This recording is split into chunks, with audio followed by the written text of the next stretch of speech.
Ipinahayag ni Pangulong Ferdinand R. Marcos Jr. ang hangarin ng Pilipinas na higit pang palakasin ang kooperasyon nito sa Japan.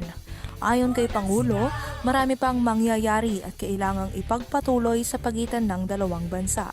Sinabi ito ni Pangulong Marcos sa isang pulong sa Malacanang kasama ang Secretary General ng Liberal Democratic Party ng Japan na si Motegi Toshimitsu. Ikinalugod naman ni Motegi ang pagtanggap ni Pangulong Marcos sa kanyang muling pagbisita sa bansa. At kanya ring binanggit ang kahalagahan ng Pilipinas bilang kapitbahay at strategic partner ng Japan. Anya, masaya siyang makita na ang naganap na Japan-US-Philippines Trilateral Summit ay mayroong tuloy-tuloy na progreso. Nagpaabot din ng opisyal ng kanyang pakikiramay sa mga pamilya at mga naging biktima ng bagyong Karina. Samantala, ipinagdiwang ng Pilipinas at Japan noong July 23, 2023 ang kanilang ika-68 years bilang magkasosyo at ang 12 taon ng strategic partnership mula noong September 2011.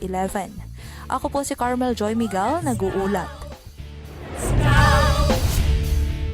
Patuloy pa rin na maayos at malakas ang ugnayan at relasyon ng Pilipinas sa Japan. Ayon nga po kay Pangulong Bongbong Marcos Jr., marami pang maaaring gawin sa pagitan ng kooperasyon ang dalawang naturang bansa.